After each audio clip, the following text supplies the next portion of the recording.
ఓం మహాగణాధిపతయే నమ. ఓం గురుభ్యో నమ. ఓం శ్రీమాత్రే నమ.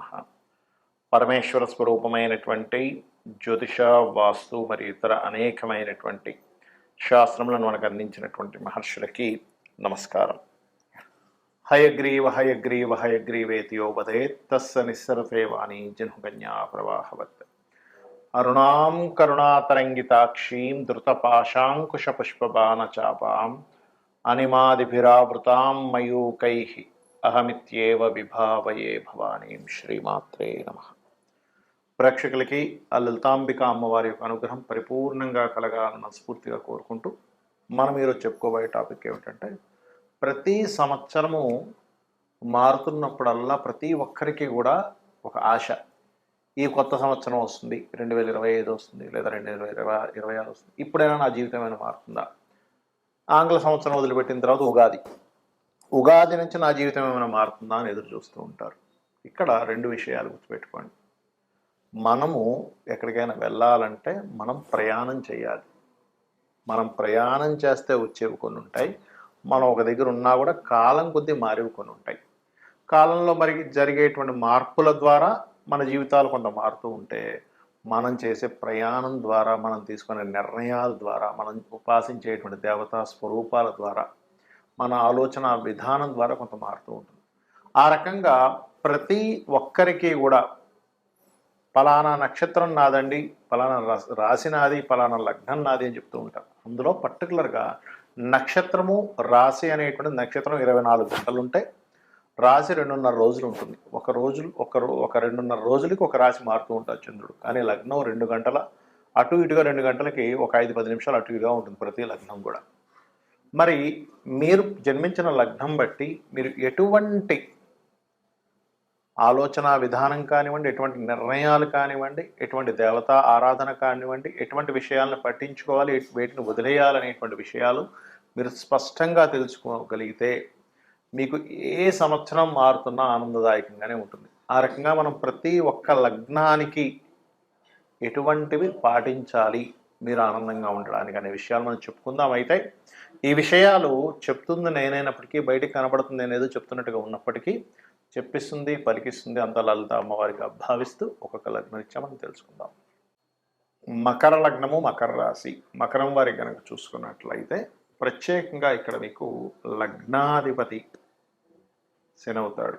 అయితే అందరికీ అపోహ ఏమిటంటే, ఏమండి మా లగ్నాధిపతి శని కదా, మా రాశ్యాధిపతి శని కదా, శని మాకేమీ చేయడు, ఇబ్బంది ఏం పెట్టడం అనుకుంటారు. అది ఎంతవరకు కరెక్ట్ అంటే, మీకు శని భగవానుడు మీ జన్మజాతకంలో మంచి పొజిషన్లో ఉన్నాడు, మీ లగ్న ద్వితీయాధిపతి మంచి పొజిషన్లో ఉన్నప్పుడు నిజంగానే హెల్ప్ చేస్తాడు. ఏ గ్రహమైనా, ఇది శని ఒకటే కాదు, ఏ గ్రహాలైనా హెల్ప్ చేస్తాయి. కానీ ఏలినాటి శని వస్తే ఇబ్బంది పెట్టడు. నిజమే, ఎవరికి ఏలినాటి శని వచ్చినప్పుడు ఏ లగ్నం వారికైనా, ఏ రాశి వారికైనా ఇబ్బంది పెట్టకూడని కొన్ని కాంబినేషన్స్ ఉంటాయి. అప్పుడు ఎవరికి వచ్చినా ఏలినాటి శని వచ్చినా ఇబ్బంది రాదు.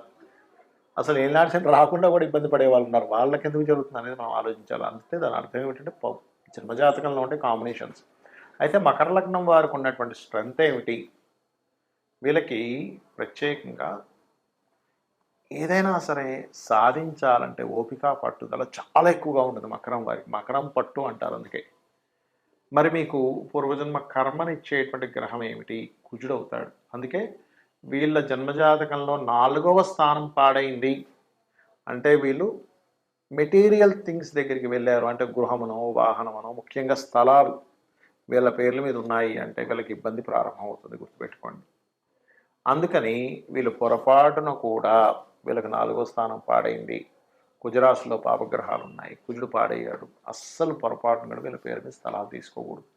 భార్య పేరు మీదో, పిల్లల పేర్ల మీదో, తల్లిదండ్రుల పేరు మీద, ఎవరైతే మీకు శ్రేయోభిలాషులు అనుకుంటారో, ఎవరైతే మీ వాళ్ళు అనుకుంటారో వాళ్ళ పేరు మీద తీసుకోండి. ముఖ్యంగా భార్య పిల్లల పేరు మీద తీసుకుంటే సరిపోతుంది. అది కూడా వాళ్ళ జన్మజాతకాల్లో 4వ స్థానం ఎలా ఉందో చెక్ చేసుకుని అందులో ఎవరికి బాగుందో వాళ్ళ పేరు మీద తీసుకోవడం మంచిదంటే దానివల్ల ఉన్నతి కలుగుతుంది. అలాగే మీకు ముఖ్యంగా కందులు దానంగా ఇస్తూ ఉండాలి. అదేవిధంగా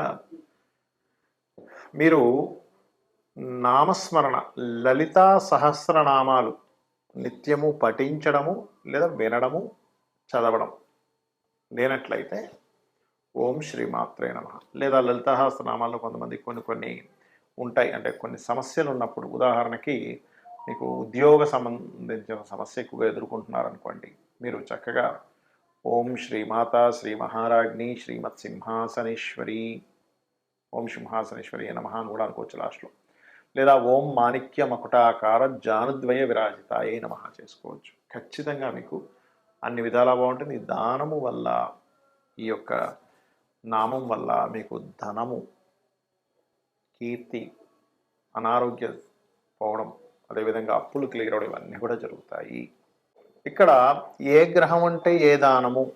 ఇక్కడ దానాలు 2 రకాలుగా ఉంటాయి. చాలామంది అడుగుతుంటారు, ఏమండి మేము ఆలయంలో పురోహితుడికే ఇవ్వాలా, పేదవాళ్ళకి కూడా ఇవ్వచ్చా? ఖచ్చితంగా ఇవ్వచ్చు. కాకపోతే దాని ఫలితంలో మార్పు ఉంటుంది.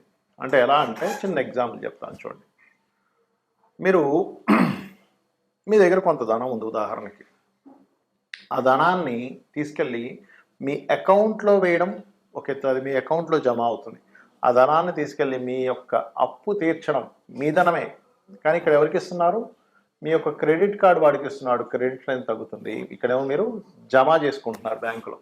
ఇదే ధనం మీరు ఇద్దరికి ఇచ్చినప్పుడు ఎలా అయితే తేడా ఉంటుందో, పేదవాళ్ళకి ఇచ్చినప్పుడు ఇచ్చేటువంటి ఫలితం పరమేశ్వరుడు ఒక రకంగా ఇస్తాడు. ఈ పురోహితులకి ఇచ్చినటువంటిది ఏదైతే ఉంటుందో గ్రహరూపేణ దోషం పోవాలని, అప్పుడు మరొక ఫలితం వస్తుంది మనకి. ఇప్పుడు గ్రహదోషం పోవాలి, 6వ స్థానంలో పలానా గ్రహం ఉంది, రగున్నాడు ఉదాహరణకి, అప్పుడు గోధుమలు దానం. పురోహితుడికి ఇస్తున్నారు అనుకోండి, దేనికి ఇస్తున్నాము అంటే మీరు పూర్వజన్మల్లో తెలుసో తెలియకో చేసినటువంటి ఒక కర్మ చేశారు. అది మీకు తెలియదు, అది బ్యాడ్ కర్మ అని కూడా మీకు తెలియదు, ఏదో చేసేసారు. ఆ బ్యాడ్ కర్మ సంబంధించినటువంటిది ఏదైతే ఉందో దాని దోషం ఒక గ్రహ రూపంలో, ఒక సాఫ్ట్వేర్ రూపంలో మనకు వచ్చింది. అప్పుడు ఆ గోధుమలు తీసుకెళ్ళి పురోహితుడికి, అది కూడా నిత్య సంధ్యావందనం చేసేవారికే ఇవ్వాలి. ఎందుకంటే వాళ్ళకి మాత్రమే మీరు ఇచ్చినటువంటి దానాన్ని స్వీకరించి మరలా సంధ్యావందనం చేయడం ద్వారా అది అక్కడికి పోతుంది. అలా మీ సంకల్పం చెప్పుకొని, ఇందులో కూడా చాలా వేరియేషన్స్ ఉన్నాయి. చాలామంది ఏమంటుంటారంటే నాకు ఫోన్ చేసి, ఏమండి టెంపుల్కి వెళ్ళాము దానం ఇద్దామని, అక్కడ ఆ మూలను పెట్టేసి వెళ్ళిపోండి అన్నారు, అలా ఇస్తే మనకి ఫలితం వస్తుందా అని అడుగుతుంటారు. నేను ఒకటి చెప్తాను. మీరు ఒక బ్యాంక్ వెళ్ళారు, మీది ఏదో ఎందులోనో ఒక బ్యాంకులో మీకు అకౌంట్ ఉంది. అక్కడికి వెళ్ళి ఆ బ్యాంకులో ఒక మూలం ధనాన్ని పెట్టేసి వచ్చేసారు. మీరు మీ అకౌంట్లోకి వెళ్తుందా?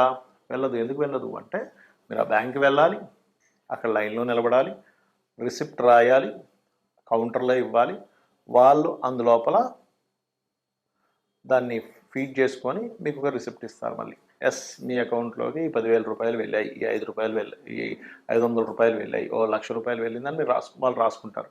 అప్పుడే మీకు అకౌంట్లోకి వస్తుంది, మీకు మెసేజ్ వస్తుంది. అంతేగాని ఏదో మూలం పెట్టేసి మీకు రాదు కదా. అలాగే అలా ఎవరైనా చెప్తే దాన్ని అలా చేయకండి. దానివల్ల మీకు ఎటువంటి ఉపయోగం ఉండదు, గుర్తుపెట్టుకోండి. బ్రాహ్మణుడికి దానం తీసుకొని జపం చేయడం ద్వారా ఆయనకు కూడా కొంత ఫలితం వస్తుంది. జపం చేయకపోతే ఆయనకి మంచి ఫలితం రాదు. జపం చేస్తే మీ దగ్గర దానం తీసుకొని ఆయన మరలా గాయత్రి చేసుకున్నందుకు ఆయనకి అమ్మవారి అనుగ్రహం పెరుగుతుంది, మీకు దోషం పోతుంది. కాబట్టి ఈ రకంగా మరి పేదవాళ్ళకి దానం ఇవ్వడం ద్వారా ఎటువంటి ఫలితం వస్తుంది? ఇది పుణ్యాన్ని పెంచుతుంది. అంటే ఇదేంటి, అకౌంట్లో బ్యాలెన్స్ వేయడం లాంటిది. అంటే నెక్స్ట్ జన్మకి మీకు ఒక పుణ్యం పెరుగుతుంది పేదవాడికి ఇచ్చినందుకు. అందుకే కదండి మానవ సేవే మాధవ సేవ అంటూ ఉంటారు. అంటే ఎవరికో పాపం ఆకలితో ఉన్నాడు ఒక వ్యక్తి, తీసుకెళ్ళి భోజనం పెట్టించడం. లేదు ఒక పేదవాడు వాళ్ళ పిల్లలకి స్కూల్ ఫీజులు కట్టలేకపోతున్నాడు, ఇవి 2,000 తీసుకెళ్ళి ఫీజు కట్టేసి అనడం. అంటే నిజంగా అందులో మళ్ళీ అపాత్ర దానం అంటారు. అంటే ఆల్రెడీ బాగా కడుపు నిండున్నవాడికి వాడికి తీసుకెళ్ళి అన్నదానం పెడితే మీకు ఎటువంటి ఫలితం రాదు, గుర్తుపెట్టుకోండి. కాబట్టి అపాత్ర దానం చేయకుండా నిజంగా ఇబ్బంది పడుతున్నారు, పాపం వాళ్ళకి వేరే స్కోప్ లేదు, అటువంటి వారికి ఒక వస్త్రం ఇచ్చాం. అది ఖచ్చితంగా మీకు ఆ పరమాత్మ మీకు వచ్చే జన్మల్లో ఇది పుణ్యంగా మారుతుంది, ఇది గుర్తుపెట్టుకోండి. వీటితో పాటు పితృదేవత ఆరాధన. చాలామంది అంటుంటారు, ఏమండి మాకు లేదండి, మా మా ఇంట్లో సాంప్రదాయం లేకపోవడం ఏంటి, తల్లికి తండ్రికి తాతలకి మీరు పెట్టడానికి. కాబట్టి అలాంటివి ఏమి కదా, అందరికీ ఉంటుంది పితృదేవత ఆరాధన అనేటువంటిది. అది మొట్టమొదటిగా మీరు భావించాలి. అలాగే ఒక్కొక్క గ్రహానికి ఒక్కొక్క దానం అని చెప్పి ఇందాకన్నాను. దానికి పర్టికులర్గా మీకు రవికి అయితే గోధుమలు, ఎరుపు రంగు వస్త్రము లేదా ఆరెంజ్ కలర్ వస్త్రము. చంద్రుడికైతే స్వచ్ఛమైనటువంటి బియ్యం. మీరు ఎప్పుడు ఏ దానం ఇస్తున్నా కానీ అది మీరు తినడానికి ఎంత శుభ్రమైనటువంటిది తెచ్చుకుంటారో అంత శుభ్రమైనటువంటిదే ఇవ్వాలి. ఎందుకంటే మీరు ఇచ్చే పదార్థాన్ని బట్టి ఫలితం ఉంటుంది. కాబట్టి చంద్రుడైతే బియ్యము. కుజగ్రహ సంబంధించిన దోషం ఉంది, కందులు, ఎరుపు రంగు వస్త్రము. బుధగ్రహానికి సంబంధించినటువంటి బలాన్ని పెంచుకుందాం అనుకుంటున్నారు, దోషం తగ్గించుకుందాం అనుకుంటున్నారు, పెసలు దానంగా ఇవ్వాలి. గురుగ్రహానికి శనగలు, పసుపు రంగు వస్త్రము. అదేవిధంగా శుక్రగ్రహానికి బొబ్బర్లు, తెలుపు రంగు వస్త్రము. అదేవిధంగా శనికి నువ్వులు, నీలం రంగు వస్త్రము. కొంతమంది నల్ల నువ్వులు వద్దు తెల్ల నువ్వులు అంటున్నారండి, కొంతమంది నల్ల నువ్వులు ఇవ్వాలంటున్నారంటే ఒకటి గుర్తుపెట్టుకొని నువ్వులు ఇవ్వాలి. అయితే తెల్ల నువ్వులు ఎందుకు ప్రిఫర్ చేస్తామంటే వాళ్ళు తినడానికి యోగ్యవంతంగా ఉన్న నల్ల నువ్వులు అయితే అలాగా తినలేరు కదా, అది ఎక్కువగా వేస్టేజ్ అయిపోతుంది అనేటువంటి భావనతో తెల్ల నువ్వులు ఇవ్వాలని చెప్తూ ఉంటాం. అదేవిధంగా రాహువుకి అయితే మినుములు, కేతువుకి అయితే ఉలవలు దానంగా ఇవ్వండి. ఈ దానం ఇచ్చేటప్పుడు కూడా నాకేదో డబ్బులు ఉన్నాయి కాబట్టి ఏదో ఇంకా ఈ కార్యక్రమాన్ని చేయాలి కాబట్టి ఇస్తున్నాం అనే భావనతో ఇచ్చారంటే 1% కూడా మీకు ఫలితం రాదు. తీసుకునే వ్యక్తి కూడా బాబా ఇదేదో నాకు ఇదంతా ఈ దోషాన్నంతా నాకు అంటగడుతున్నాడు అనే భావంతో తీసుకున్నా కూడా అక్కడ సరిగా ఫలించదు. అంటే ఇచ్చేవాడికి ఫలించదని కాదు, తీసుకునే వ్యక్తికి అది సరైనటువంటి ధర్మాన్ని పాటించనట్టుగా అర్థం దాని అర్థం. కాబట్టి మీరు ఈశ్వర స్వరూపంగా భావిస్తూ ఆ యొక్క పురోహితుడికి కానివ్వండి, పేదవాడికైనా సరే ఈశ్వర స్వరూపంగా భావిస్తూనే మీరు ఆ దానాన్ని ఇవ్వాలి. రెండవది, చక్కగా మంత్రం చదివి మీరు ఇస్తున్నప్పుడు తీసుకునే వ్యక్తి కూడా నాకు చాలా గొప్ప పనిని ఆ ఈశ్వరుడు నాకు చూపించాడు, ఆ ఈశ్వరుడు నాకు ఈ పని చేయమని చెప్పాడు అనే భావంతో తీసుకొని చక్కగా గాయత్రి చేసుకోవాలి. మరొక విషయం ఏంటంటే నిత్యము అంటే ఎటువంటి గ్రహస్థితి ఉన్నా గుర్తుపెట్టుకోండి. మీకు జాతక చక్రం తెలియదండి, నాకు ఏంటో పరిస్థితి అర్థం కావట్లేదు, నాకు ఏ దశ నడుస్తుందో, ఏళ్ళనాటి శని నడుస్తుందో, కేతువో రాహు అర్థం కావట్లేదు అనుకునేవారు ఒకటే చెప్తానండి.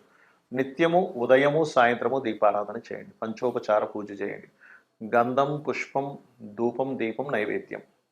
నైవేద్యం మీరు ఏదైనా పెట్టచ్చు, ఇదే పెట్టాలి ఇదే అడుగుతుంది అమ్మవారు అనేటువంటిది లేదు.